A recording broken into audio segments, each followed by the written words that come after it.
Hello दोस्तों, नमस्कार। स्वागत है आपका आज की इस वीडियो में, जिसमें आज हम एमपी टेट वर्ग 2 हिंदी साहित्य में यूनिट नंबर 15, जिसका नाम है आत्मविश्वास, कन्हैया लाल मिश्र द्वारा निबंध जो लिखा गया है, उसमें आज हम कन्हैया लाल मिश्र का पूरा जीवन परिचय देखेंगे और उसके बाद जो आत्मविश्वास पाठ है, इसका पूरा जो पाठ देखेंगे और जो निबंध है, पूरा निबंध पढ़ेंगे और निबंध पढ़ने के बाद इसके महत्वपूर्ण ऑब्जेक्टिव क्वेश्चन लगाएंगे। तो आपका एक ही वीडियो में पूरा चैप्टर खत्म होगा, तो आप हमारे साथ बने रहें।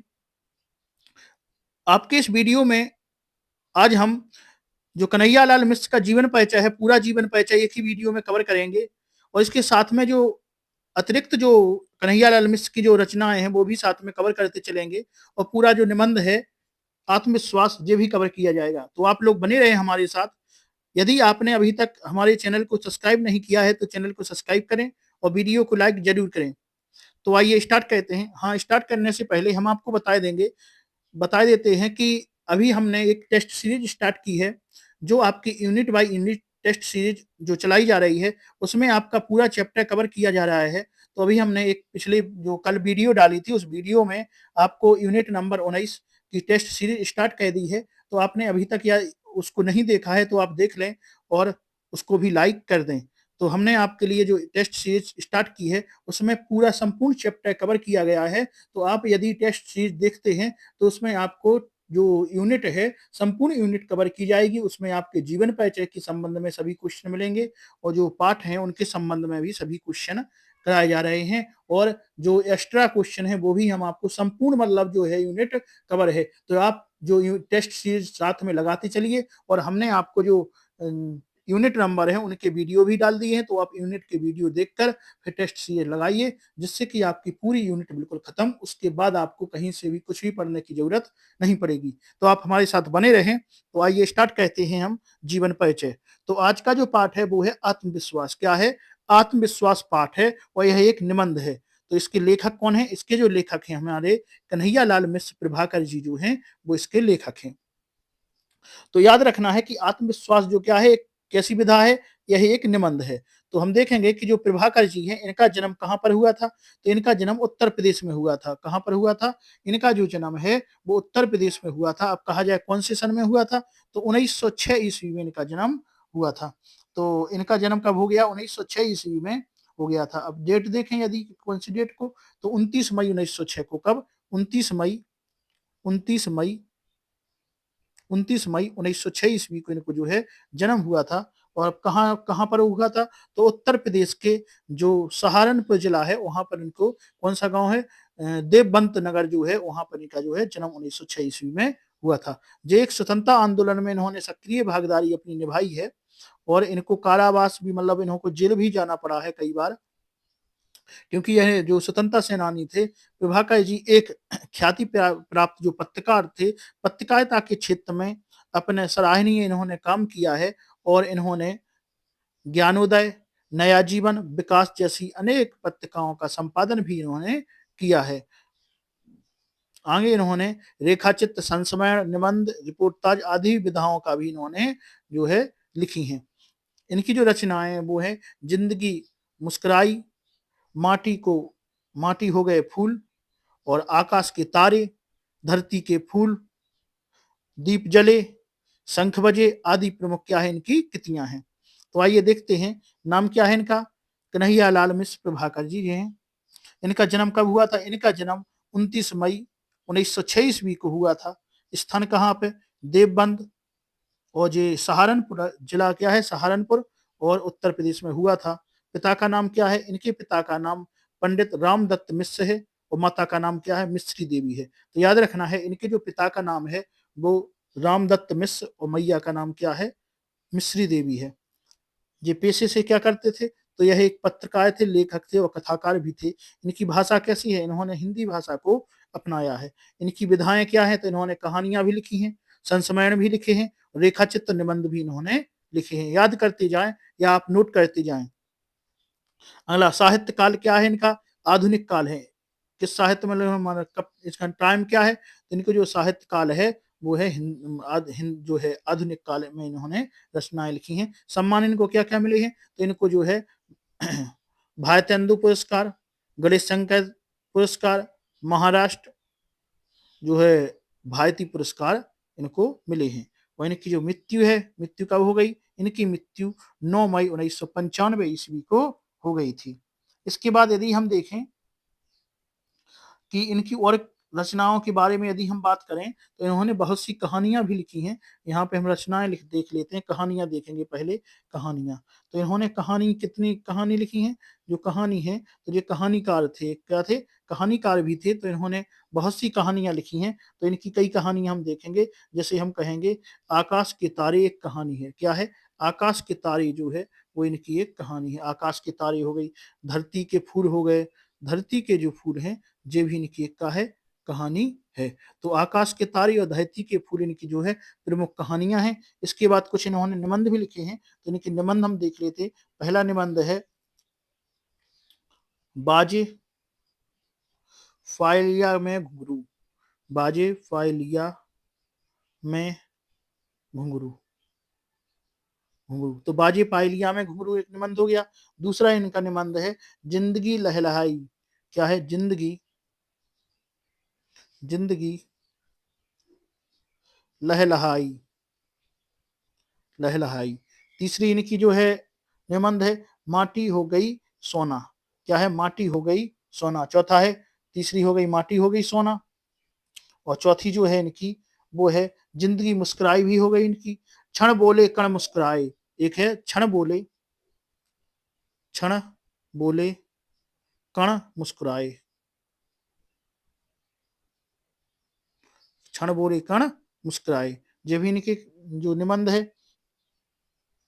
तो इस प्रकार से इनके जो निबंध हो गए। कुछ इन्होंने रेखा चित्र भी लिखे हैं, जैसे दीप जले शंख बजे, यह इनकी रेखा चित्र हैं। और आगे इन्होंने जो है संपादन भी किया है।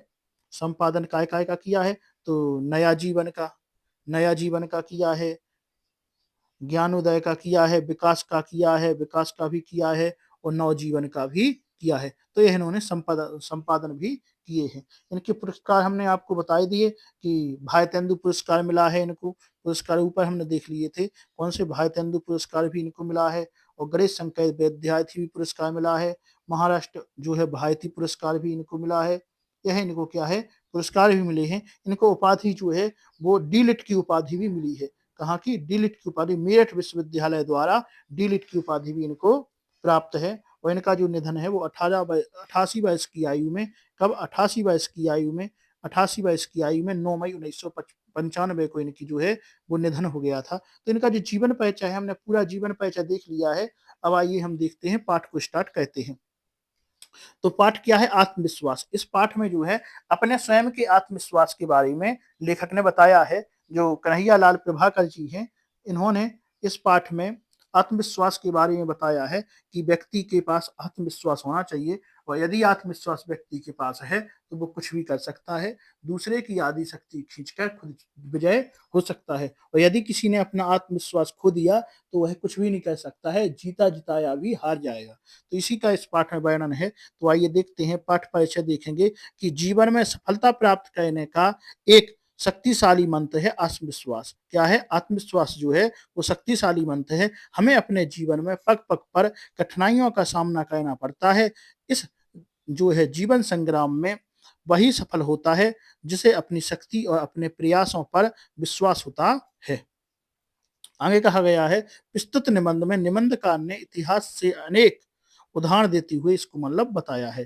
तो आइए देखेंगे। अब यहाँ से पाठ अपना स्टार्ट हो रहा है। तो यहाँ पे बात कही गई है बाली और सुग्रीव की। जिस समय राम वहां पर थे तो उसे वहीं की बात कही गई है कि बाली से कौन लड़ सकता है महाराज, क्यों, महाराज ने कहा क्यों, ऐसी उसमें क्या बात है। महाराज ने कहा, मतलब राम ने कहा, ऐसी उसमें क्या बात है कि कोई बाली से नहीं लड़ सकता है। तो वो बता रहे हैं कि महाराज, उसे ऐसा वरदान प्राप्त है कि जो जो उसके सामने वाली की उसमें क्या आ जाती है, आधी ताकत आ जाती है, और उसको वो आसानी से जीत जाता है। तो सुग्रीव ने राम से अपने भाई बाली के संबंध में बात बताई कि दूसरे की, सामने वाले की आधी ताकत अपने में खींच लेने की उसमें क्या है, जो शक्ति प्राप्त है, मतलब उसको वरदान दिया गया है। आगे कहा गया है, वह हमको भी प्राप्त है। विडंबना यह है कि हमने कभी उसका उपयोग नहीं किया है। इसलिए विरोधी हमें क्या कहते हैं, पीटते रहते हैं और हम उस पीटने को अनिवार्य मतलब समझ लेते हैं कि हमें क्या है, शक्ति प्राप्त नहीं है। आगे है, सच बात यह है कि जब कोई विरोधी हमारे सामने आता है तो हम अपनी आत्महीनता से इसके हम आत्महीनता मान लेते हैं, मतलब हम खुद जान जाते हैं कि हम में इतनी शक्ति है ही नहीं। तो क्या है, आत्महीनता है, कायरता है, असंस्कार से, कुसंस्कार से और आत्मविश्वास की कमी से विरोधी का और अपना बल तौले बिना ही हम अपने जो शक्ति को मान लेते हैं कि हम में क्या है, अपने में शक्ति नहीं है। बस यही मानना हमारी शक्ति को आधी कह देता है और हम ही क्या करते हैं, जो अपनी शक्ति को क्या है, विरोधी को प्राप्त करवा देते हैं कि लो भैया हमारी आधी शक्ति तुम ले लो, हमारी आधी शक्ति तुम में आ गई, क्योंकि हमने पहले से ही मान लिया कि हमारे पास क्या है, शक्ति है ही नहीं इतने लड़ने से। यदि हम में आत्मविश्वास है और हम मानेंगे कि नहीं हम इससे जीत जाएंगे, तो हम उसमें मतलब प्रयास करेंगे तो शायद का हम उससे जीत भी जाए। वो भी डर जाएगा कि मतलब इसमें आत्मविश्वास ज्यादा है और यह पूरी कोशिश कर रहा है, तो हमारी शक्ति क्या हो जाएगी, डबल हो जाती है। ऐसा इस पाठ में बताया गया है। आगे है, और इस आयत में हम उससे आधे रह जाते हैं। और आगे है कि हम में आत्मविश्वास हो तो उसमें जब हम विरोधी को अब क्या कहते हैं, आत्महीन कह सकते हैं। इससे उसकी जो आधी शक्ति है हम में आ जाती है। आगे कहा गया है कि आत्मविश्वास की सबसे बड़ी जो दुश्मन है वो है दुविधा। हम दुविधा जानते हैं कि इसमें कितनी दम है, हम मान लेते हैं इसमें तो बहुत दम है। तो यही बात कही गई है कि दुविधा एकाग्रता को नष्ट कर देती है, आदमी की शक्ति को बांट देती है, आधा इधर और आधा उधर। बस इस तरह आदमी से जो खंडित हो जाता है। आगे है, मेरे एक मित्र अपनी पत्नी के साथ जंगल में एक पेड़ के नीचे बैठे बातें कर रहे थे। बात कहते कहते पत्नी क्या है, सो गई। वे उपन्यास जो है पढ़ने लगे। अचानक उन्हें लगा कि सामने से भेड़िया चला आ रहा है उन्हीं की तरफ। भेड़िया एक खूंखार जानवर है, ये सोचकर वे इतने घबरा गए कि पत्नी को सोता छोड़कर क्या है वो भाग खड़े हुए। भाग्य से कुछ दूर ही उन्हें एक बंदूकधारी सज्जन मिल गए। वे उनके पैरों पर गिर पड़ी। मेरी पत्नी को बचाइए, भेड़िया उसे खा जाएगा। वे गिड़गिड़ाए, क्या है, उसके सामने गिड़गिड़ाने लगे। शिकारी दौड़ा दौड़ा उनके साथ पेड़ के पास मतलब आया तो उनकी पत्नी यथापूर्व सो रही थी और भेड़िया उसके पास रखी टोकरी में मुंह डाले जो पूरियां खा रहा था। मतलब उनकी जो पूरियां रखी होंगी वो क्या है, खा रहा था भेड़िया। आगे कहा है, कहाँ है भेड़िया? शिकारी ने बंदूक मतलब जो शिकारी था उसने पूछा, बंदूक साधते हुए पूछा कि कहाँ है भेड़िया? वे कांपते हुए बोले, वह तो है सामने। तो शिकारी क्या कहता है, शिकारी जोर जोर से हंसने लगता है। भले मानस, यह तो बेचारा कुत्ता है। उन्होंने क्या कहा, भले मानस, जिसको तुम भेड़िया समझ रहे हो वह क्या है, एक कुत्ता है। तो यह क्या है, यह एक आत्मविश्वास की क्या है, कमी है। यहाँ पे आत्मविश्वासहीन हो गए थे, इसलिए उन्होंने जो कुत्ता को बिना देखे ढंग से वो मान लिया कि क्या है, यह एक जंगल है और इसमें भीड़ ही आ सकता है, यहाँ पे कुत्ता कहाँ से आया।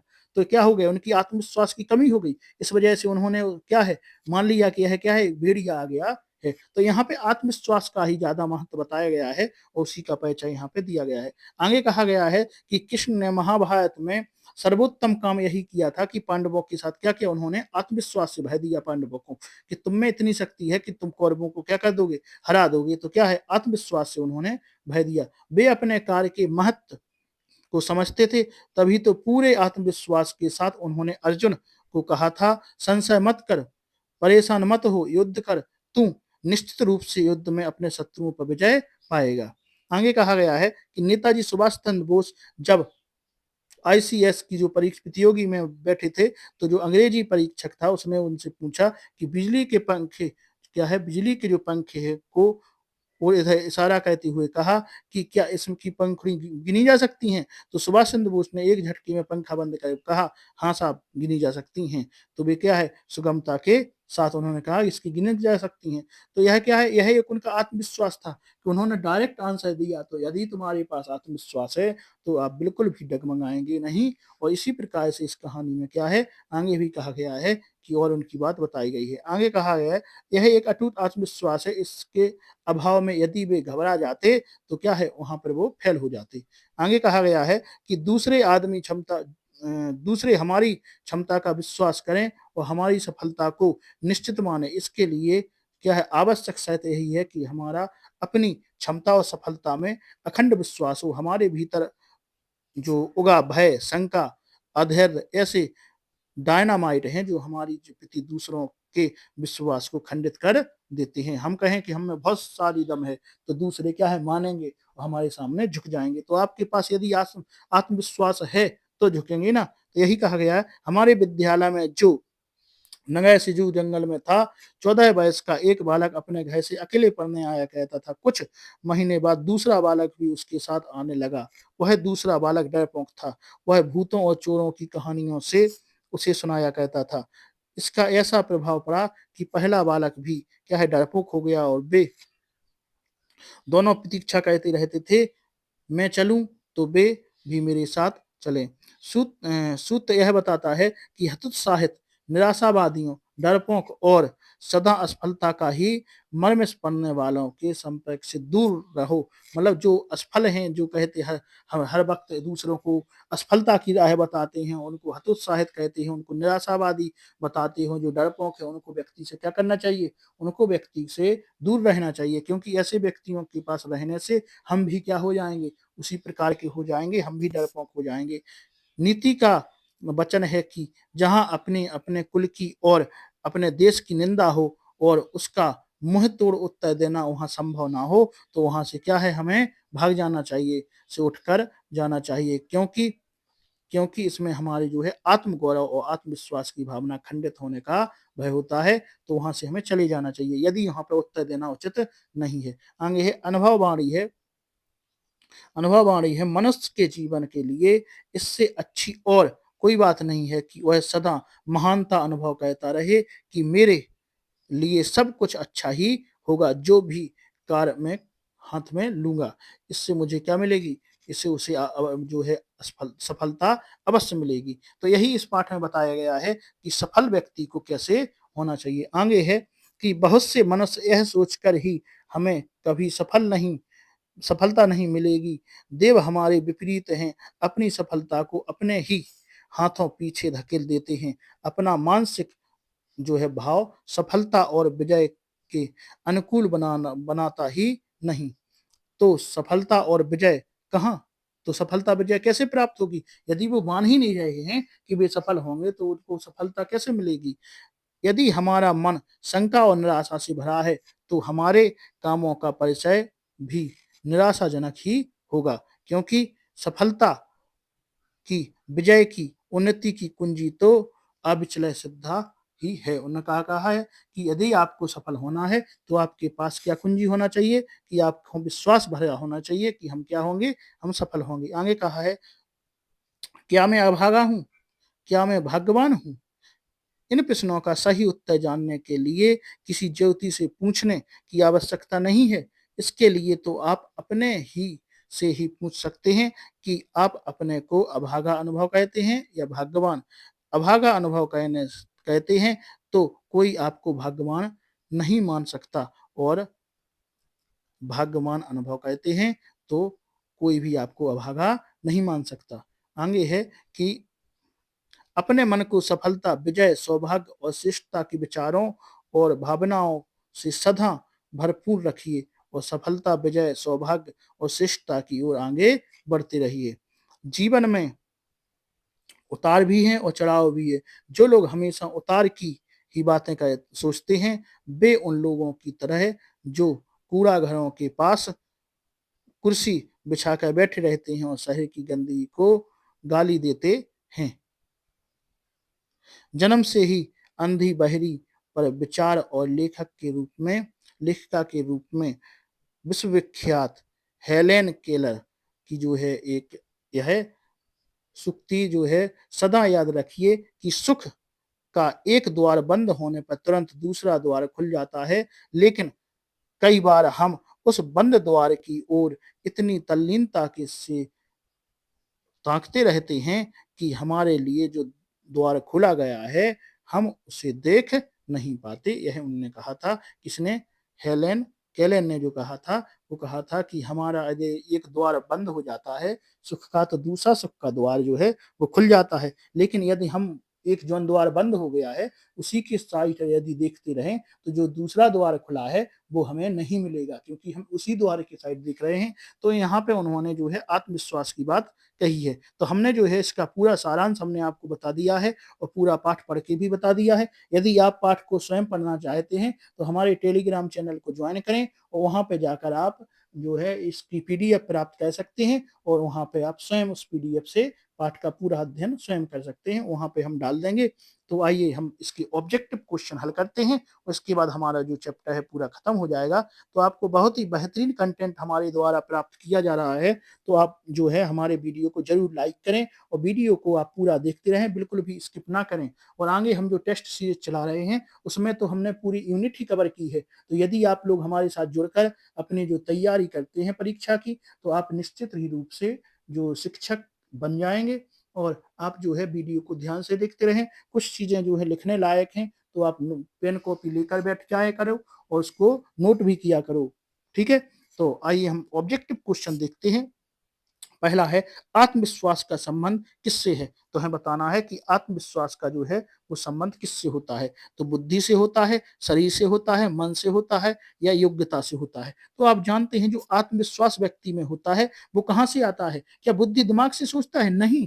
जो आत्मविश्वास है हमारे मन से आता है। यदि हमारे मन में हमने ठान लिया कि हम क्या हैं, हमें आत्मविश्वास है कि हम बहुत शक्तिशाली हैं, हमें मतलब कोई भी अवगुण नहीं है, तो हमारा जो आत्मविश्वास है हमें विजय प्राप्त कराएगा। तो इसका आंसर हो गया मन से, कि याद व्यक्ति जो आत्मविश्वास ठानता है वो कहाँ से होता है, मन से।